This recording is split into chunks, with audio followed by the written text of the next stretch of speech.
Alright, so let's have a quick look at the setup. Basically we got a guitar which runs into an interface, and we got a MIDI controller, and let's say the case is we want to loop both guitar as well as some MIDI instruments with the controller. And yeah, as you can see, I've got already a session loaded up. In this case we got 4 tracks. I tried to keep it relatively simple for demonstration purposes, and I'm gonna show you how to do that now. So first thing you want to do is grab Ableton's looper. You can type it in there in the search bar and then just drag it onto a track. In this case I want to record the rhythm guitar first, so this will be the track where I'm dragging it on to. And then what you want to do is set up the automation. So that's this little icon there in the top right corner. Just enable it, then you see all the automation settings. Basically with automation you can adjust any parameter at any given time, and we want to do that for the looper. So we select here the looper at the rhythm guitar track. And what we need is the state option. So the state option gives us the option to set the looper at stopping, recording, playing, or overdubbing, which allows us basically to set up what the looper does at any given point. So with that, let's say we want to record here a bar of rhythm guitar. So we set it to record, and then we want the loop to play back the rhythm guitar. So it's set on playing from there on. So let's try this out maybe real quick.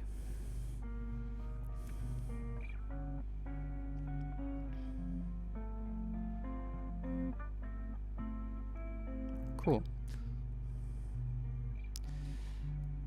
Then let's say I want to add some drums.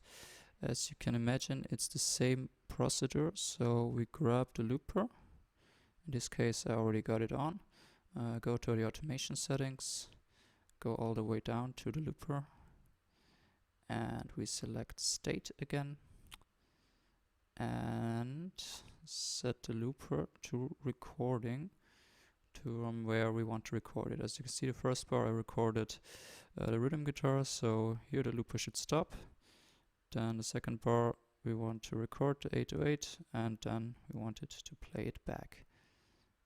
Let's give this a little try.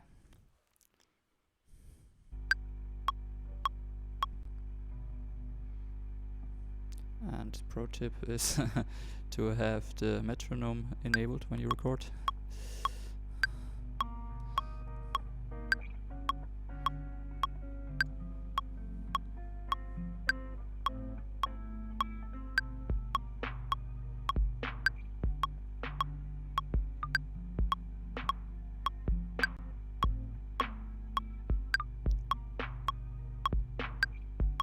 Okay, cool, that works. Wasn't the greatest performance, but I think you got the idea. Moving on to the bass. Yeah, same principle. Drag the looper, adjust the state, and yeah, and boom, you're ready to go basically. So let's try this.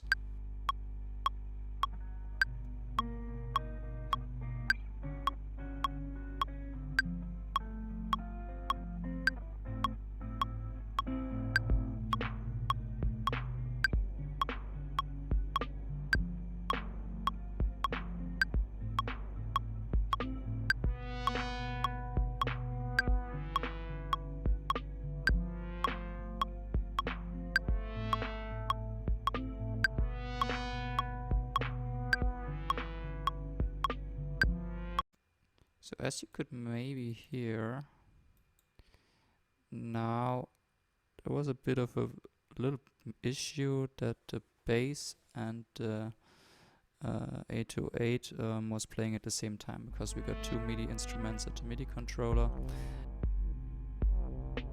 To avoid this issue, here's another little trick that I use. You can also settle this problem over the automation. You want to select your MIDI instrument, in this case the 808, and adjust the device on setting. So the 808 is on till we play the bass, and then we turn it off, and the other way around, the bass is off only when you need it. So before you turn it off, and then for when you need it, turn it on. And let's say you would have a third MIDI instrument, I would turn it off afterwards, but in this case it doesn't matter because I don't plan to play any more MIDI. The same you can do, of course, with the guitar tracks as well. If you have like different guitar sounds, you can also let's turn off the amp simulation, and then this way you don't run into issues. Another little tip is that I like to have another track set up that records the master. That way you have like one track recording all the tracks. If you like wanna have a quick listen if the take was good and stuff like that, I just like to have it in one track, because then you don't need mess with the loopers, because otherwise you always need to let it run through that all the loopers capture everything. And this way you have one track. It's just for monitoring purposes basically. Afterwards, for the recording itself, you use of course all the single tracks, because that way you can mix and master better and get more out of your recording. And yeah, it's basically one of the big pros of this approach, that you can loop hands-free without pressing any button basically, and you get all single tracks out of it, so you can get quite a lot out of it, I guess, afterwards, production wise. So, and also you can, like, you know, give your loops like all kind of different structures and make them a bit more complex than just one loop running through, because you can like turn on and off different things over the automation.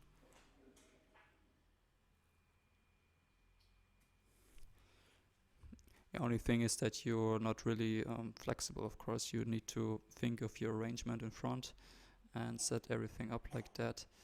But yeah, pros and cons, I guess, with this approach. But for me, it works pretty well. Sometimes I also like to load up some samples on the MIDI controller that you can throw in here and there. Okay, yeah, so that's the setup pretty much. I hope that was helpful. If you have any more questions, let me know. Yeah, I was also messing around with the session afterwards and did a full full jam with it. So if you're curious what happened with this little session, you can also watch that video. And apart from that, thanks for watching, and yeah, have a great one. Bye.